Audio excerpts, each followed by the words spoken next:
പരിശുദ്ധ പരമാദിവ്യകാരുണ്യത്തിന് നേരവും ആരാധനയും സ്തുതിയും പൂഴ്ചയും ഉണ്ടായിരിക്കട്ടെ. അനന്ത കാരുണ്യത്തിനുറവിടമായ കർത്താവെ, ഞാൻ അങ്ങയെ സൂചാരാധിച്ച് മഹത്വപ്പെടുത്തി അങ്ങേക്ക് നന്ദി പറയുന്നു.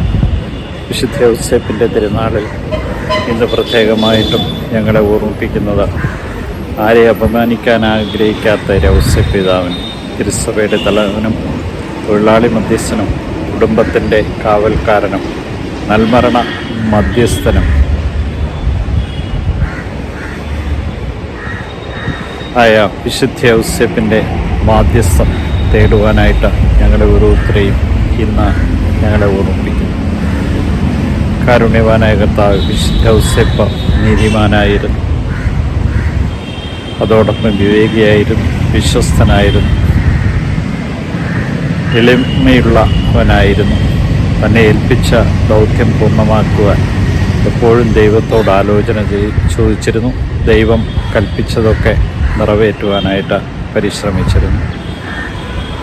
തൻ്റെ പ്രതിസന്ധികളിൽ ദൈവത്തോട് ആലോചന ചോദിച്ചപ്പോൾ സ്വപ്നത്തിലൂടെ കിട്ടിയ സന്ദേശങ്ങളെ അതേപടി പകർത്തുവാൻ കഴിഞ്ഞ വിശുദ്ധ ഔസേപ്പ് ഞങ്ങൾക്കൊരു മാതൃകയാണെന്ന് ഞങ്ങളറിയുന്നു. കാരുണ്യവാനായ കർത്താവേ, നിൻ്റെ കൃപയും അനുഗ്രഹവും ഞങ്ങൾക്ക് ഓരോരുത്തർക്കും നൽകി ഞങ്ങളെ ഓരോരുത്തരെയും വിശുദ്ധീകരിക്കുന്ന അങ്ങയുടെ കൃപാവരത്തിൻ്റെ നിറവ് ഇന്ന് നൽകി അനുഗ്രഹിക്കണം. വിശുദ്ധ ഔസേപ്പിനെ പോലെ ആവശ്യമായ എല്ലാ അനുഗ്രഹങ്ങളും ഞങ്ങൾക്ക് നൽകി ഞങ്ങളെ ഇന്ന് കാത്തുകൊള്ളണമേ.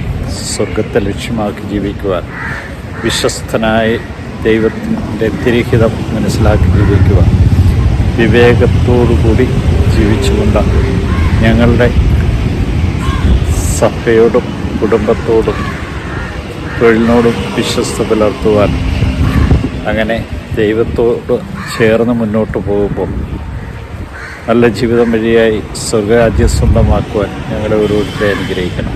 വിശുദ്ധ ഔസേപ്പെ ഞങ്ങൾക്ക് വേണ്ടി പ്രാർത്ഥിക്കണമേ. സകല തിന്മകൾ ഞങ്ങളെ കാത്തുകൊള്ളണമേ.